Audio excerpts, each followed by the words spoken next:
and what can't be. Because at the end of the day, if you put something in the container that has liquid in it, and it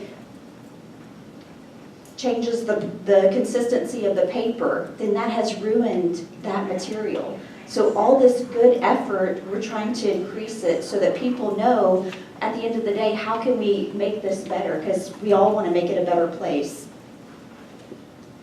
Next, the shrinking newspaper. So I was interested to see when I looked in the room how many of the news crews. You know, when we first started this, we looked at newspaper because everybody wanted to recycle newspaper. What can I do to recycle paper? And so what we didn't realize is the technology, social media, is going to replace people getting the newspapers at their door. And we have seen that. So when we based that the major percentage of what we recycle is newspaper, wow, we didn't think about technology and social media, that's going to change all of the things that we can. And so the shrinking ton is what we hear all the time, because the shrinking ton is technology. We don't need the paper. We can go on our computers and look at it. We don't need it at our house because we have all the devices sitting right in front of us, real time. So we had to really think about that market. If we're playing everything on the paper end, what about the plastics? Because paper is decreasing and plastics is increasing. We're in a fast mobile environment, so we get water bottles on the go. So those are things that we really needed to take a look at on our materials. And the evolution of packages, I went onto the baby food jars, but peanut butter before was in glass containers. Now you have plastic, and the plastic is different. Your lid versus your container is two different plastics.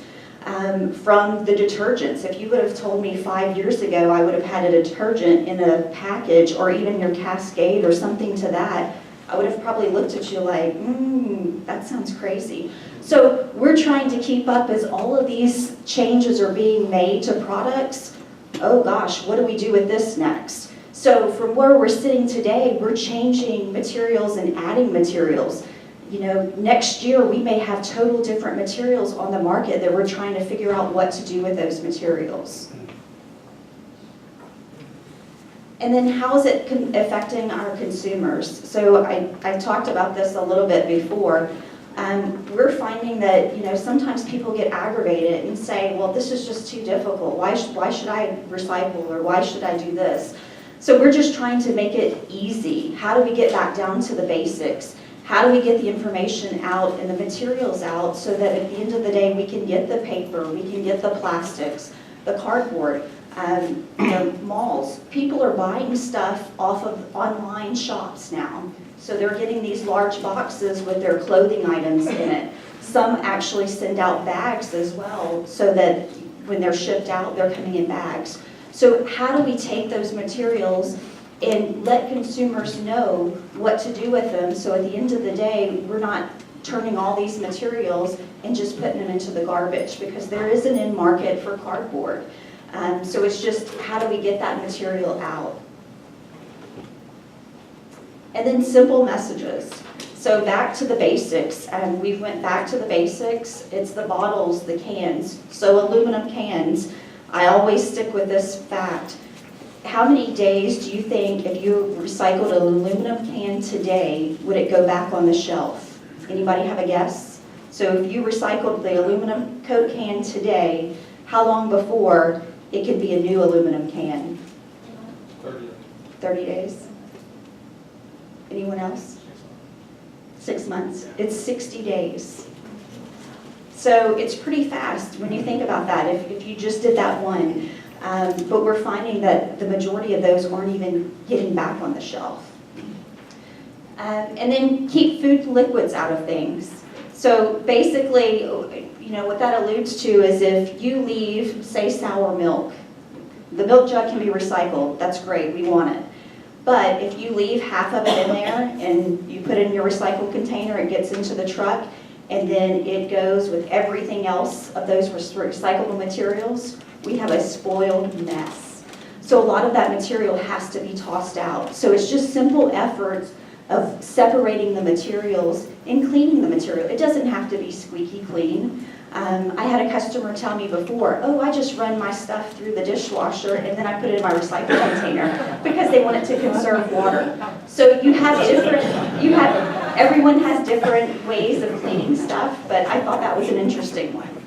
And then the loose bags, as far as grocery bags, you can recycle those if you take them back to the grocery stores. Every grocery store has those bags of containers where you can put them, but if you put them in with your recyclable materials, a lot of times they do not get recycled and they cause havoc on all of our machinery. So they're getting stuck into our machines and shutting down the whole recycling.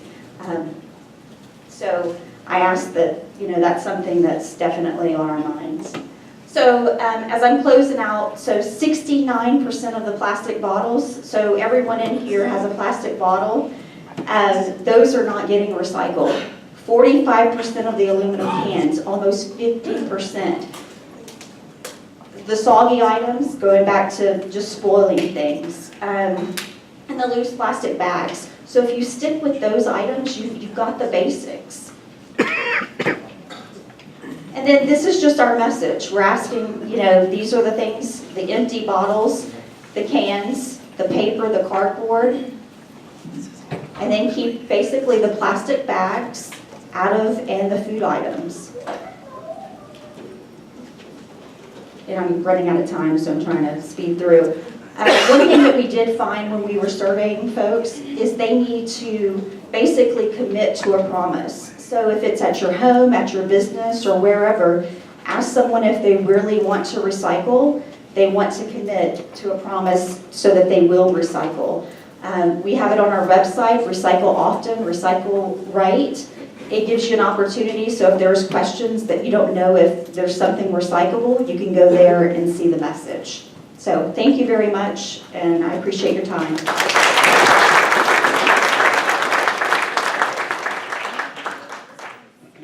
Okay. I didn't know all those things. Did anybody else? Especially, I'm educated now. Okay, so one of the things that we were going to have today is Brent McDonald was going to come over and speak with us about Wood Creek Middle School. Unfortunately, his mother-in-law had her knee operated on, and so he's being a good husband. And so that's what's going on with him. Hopefully we'll be able to have him come back out some other time. But the next person that we've got coming up is a wonderful friend also, because she is in charge of Community Development Director for Humble ISD. They also work with the Education Foundation, and if you don't know this, there's nobody in the country that are any better than this combination, in my opinion. Please give a round of applause for Jerry Monberry. Thank you very much. Well, even though Brent couldn't be here, he didn't want me to pass up the opportunity to brag about his school. So I did get a text message to be sure and tell them what great things are going on at Wood Creek. So let me tell you this. The orchestra, band, and choir all had perfect scores in UIL. There were 14 district championships in athletics, both boys and girls. And they received their 8th grade star rates and 96% passing in math, 94% passing in reading, algebra students 100% passing, 87% were commended or advanced, and that's the second best scores in Humble ISD. So he was very proud. So what I'm here to talk about is Angel Lunch Accounts. And can we go to, I'm sorry, go to that next slide and we'll go back to that in just a minute. So first of all, let me just tell you that students in Humble ISD are served food regardless of the balance in their meal account. Do not let these poor children go hungry. They are served food. However, what they're served is sometimes different. So what happens is parents receive an email when alerting them when their child has a negative balance in their meal account. And the district allows them to continue charging for that account to a $20 negative balance. And so what happens is when a child has a negative balance in their account, instead of being able to purchase or order anything that's offered to them, they get an alternate meal. And that alternate meal for breakfast would be graham crackers, fruit, and milk. And then for lunch, it would be a turkey and cheese sandwich and milk. And so it does look different than everyone else's meal, and most students recognize what that means when they see other kids having that alternate, that different meal. Now, our child nutrition staff are very involved, and they keep an eye on that. And when they see that a child has an alternate meal 3 days in a row, they will contact that family. And they'll ask to see if this is a temporary situation or if it's an ongoing situation. If it's an ongoing situation, then they work with them to get them enrolled in the free and reduced lunch program and make sure that those kids can, throughout the year, count on that. However, there are families that sometimes they go through struggles of a temporary nature. Finances are tight and they have unanticipated expenses, a medical situation, a car repair, whatever it might need to be. And then those balances don't always get fulfilled on the negative accounts for their meals. And so what happens then is that sometimes principals, they've told me before, they've written a check to Humble ISD and said deposit this in that lunch account so we can make sure none of our kids at Humble ISD have to have that alternate meal, or at their campus at least. But that's hard to continue to support that. Last year, at the end of the school year, that negative balance account was $33,000 for Humble ISD. And so when teachers and principals take on that burden, they're not able to complete the burden, keep up with it. So we do want to make you aware that there is an opportunity to help with that. Amy Backen is a parent in Humble ISD, and she has a heart for this, and she is really the one who's been driving the messages in the media this year. She contacted us and said that she really wants to make sure everybody knows there's an opportunity to help out. And so this is a perfect example of a partnership between the school district, our Humble ISD Education Foundation, and our community members coming together to make sure our kids have everything they need and they're equipped to be able to focus and pay attention and do their best in school. So community members can make a donation to the foundation's website. You go there, you hit donate, and all you have to say is this is for the Angel accounts. And if you have a specific school that you wanted to support, you would write that. If not, we'll find the school. The idea is the monies go right back into a district account that campuses can draw from as they need it. So those kids do not have to have that different lunch experience, a different meal experience than the other kids. So thank you very much for that opportunity to be able to help those kids.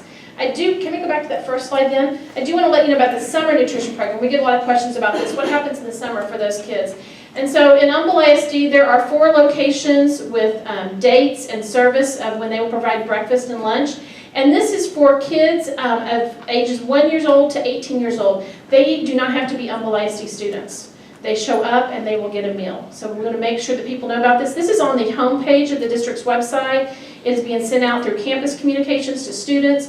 But if you know of a family that could be assisted by this, make sure that they know where those locations are and that they can go there and get those meals. And then one other thing I want to say, since Johnson hasn't given me this one. Okay, is the next one, yes. So I want to let you know, this really is not a district, the district did not initiate this. This was community members, but this is the Angel Lunch accounts have been talked about on the Humble ISD supporters page. So I just want to talk about, this was created by Burt Brocker and others that really wanted to give a voice to parents and community members to be able to talk about their experiences with Humble ISD. And so I'm a member of it. It is a closed group, but you can ask to be a part of it, and it's monitored by people outside the district. However, I have found it as a great resource for me to be able to share with some of my friends too, so I just want to make sure you're aware of this. They often post about opportunities like the Angel Lunch accounts of ways that we can all be a part of helping out our schools in Humble ISD. Do I have time for questions then? Anybody have any questions? A minute? So the Humble ISD, it's not Humble ISD. It is not. It is not a district. This is just a group of people who support Humble ISD who came up and created this Facebook page.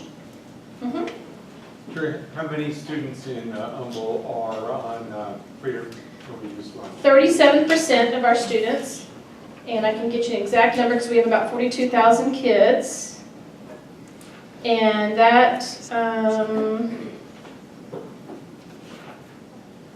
I'm sorry, I don't have an exact number there. But the debt itself is from about 4,500 kids that accrue that 33,000 negative debt. But yes, 37% of our kids qualify for free and reduced lunch. Any other questions? Yes? Okay, thank you very much.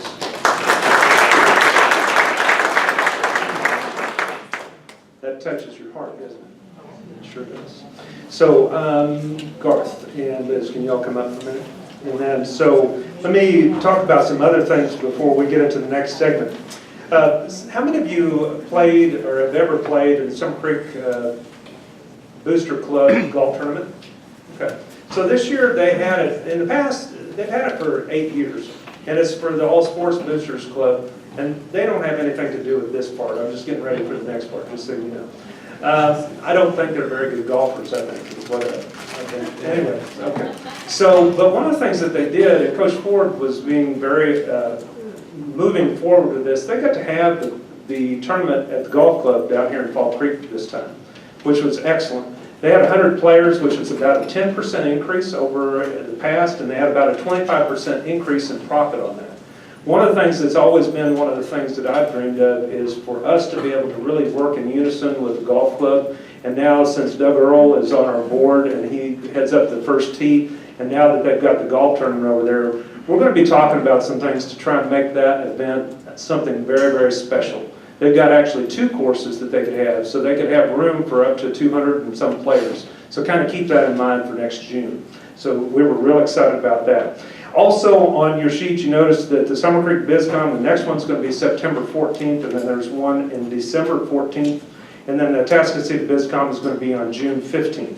And so now what we're going to go right into is our part where if you want to be able to stand up and say anything about your business, please come on up and we'll go ahead and we're going to start out by telling you how this works. You'll have 30 seconds to say what you want to say. So I'm going to talk about with Edward Jones. My real job, we help families and business owners build wealth and then pass that on wisely to the next generation. And so we're excited because in our area, we've got 2 new partners. One is Garth Henches that is in Summerwood with me, and then we've also got Liz Harden, which is over in Fall Creek. So if you want to say something, come on up. Thank you, Don. One of the things that's fantastic about Edward Jones is when we work with our clients, really understanding what is most important to you all. I'll tell you what, I'm going to ask you to do something for me, please. All right, have a good trip. I know and I hate to do this because it's so good to see